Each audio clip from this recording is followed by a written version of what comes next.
have to go through hell to achieve resurrection. It's really hard to talk about the series without getting into spoilers, Yeah, so I I know. do have 2 spoiler questions that we'll save until after these episodes air.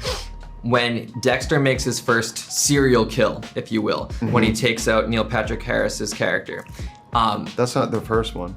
But the serial, in terms of the saran serial, wrap, yeah, that's what I mean. And yeah. the traditional Dexter sense of it all. Straight up, Yeah, proper. There's a look on his face that I can't describe as any other word than orgasmic. It feels like he has the urge again. Can you talk to me about his headspace after that kill? Yeah, it's not sexual, but it's sensual. It's a release. It's a release of an undeniable building tension that exists within him and that he manages and focuses on what he does.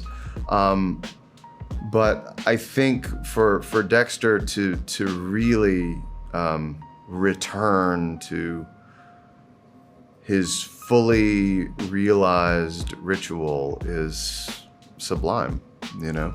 And I think that moment right after the deed is done is a rarefied, magical moment. And it's also one that is immediately followed by, now what?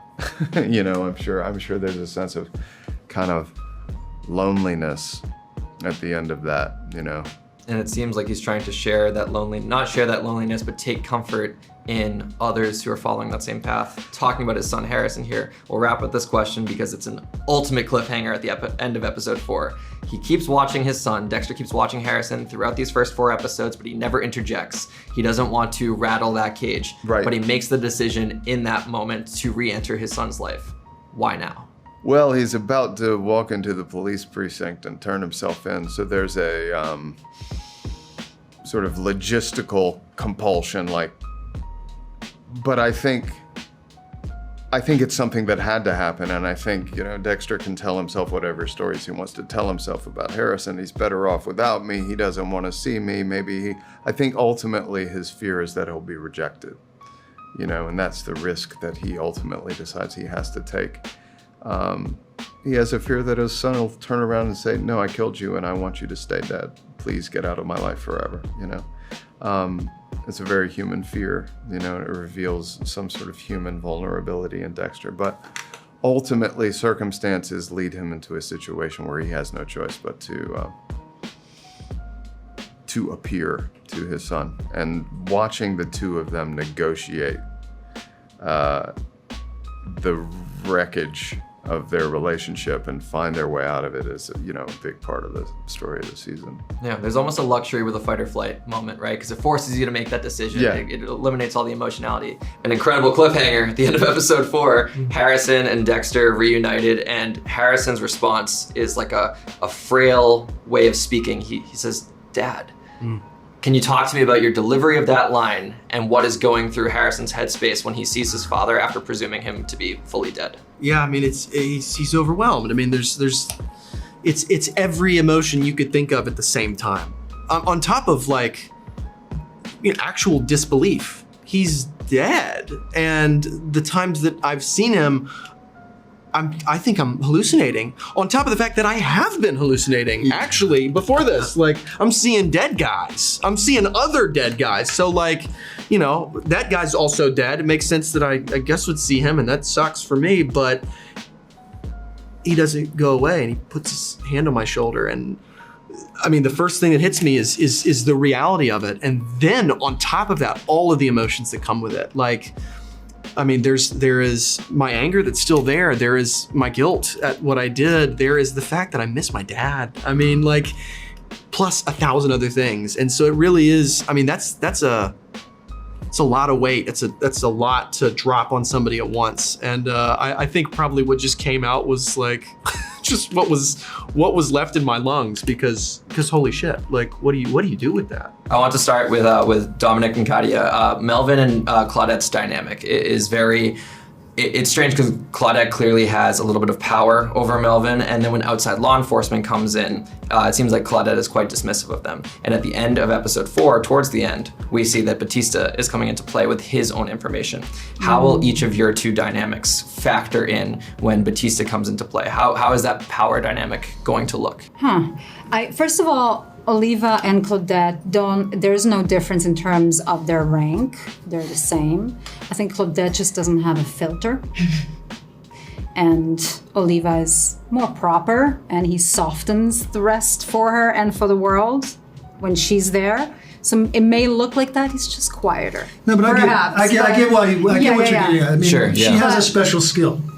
And Puts the headphones on, locks in. What works really well, I think, in the writing is that it's a skill set and an MO that you don't see every day. I mean, she puts on headphones and listens to Staying Alive, right? So, I mean, this automatically puts her in a different category of the average NYPD detective. So I think what's great is that I appreciate, Oliva appreciates what she brings to it. And in one of his very first lines is she sees things that we don't see.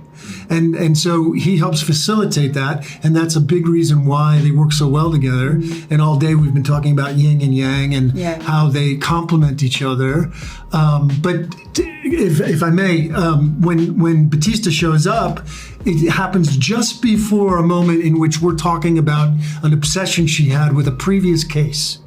And I say to her, don't go down that rabbit hole again. We almost lost you. It almost cost you your job. So I'm in a mode where like she's becoming, because she gets very myopic at times because that's her brilliance. She sees things in ways that we don't. So I think when Batista shows up, my character is a little less interested in involving him only because it's going to get us deeper into it. As you can tell, he's very protective. Oliva's very protective of Claudette, and I think that's why she can just be so unapologetically fierce and focused and weird. I mean, she's wired differently than most people, and she's okay with it. And the beautiful thing is that Oliva is okay with it as well. Yeah, there's a balance factor here. And I feel like we'll wrap with this. Emilia, that's obviously true for Harrison and Elsa's dynamic here. It feels like they balance each other out inside the hotel. In episode 4, Harrison seeks comfort with Elsa, and he makes that advance. And when it's rejected, Elsa's the one who says she doesn't want him to necessarily leave. What's going through her headspace at that moment? Does she just not want to disrupt the friendship, or what's going on there? I mean, he's arrived in more distress than she's ever seen him, and I think, Elsa's priority is number one, always her son. And so I don't think that's a person that's ever going to make a spontaneous move, whether or not that's inherent to her personality. That's just, she's now wired differently because she has this other person that she's always thinking about. And her priority is Harrison okay? I care about this person. And so I think, Harrison making a move in that moment is also, a difference in their maturity levels, So what she feels or thinks about it, is secondary to, hey, like you were not good when you got here. Like this is the growth from then to now cannot be substantial enough to be. He's in such a vulnerable place. I think even if she wanted that as well, it wouldn't be appropriate. If I am who you really think I am, this can't possibly end well for you.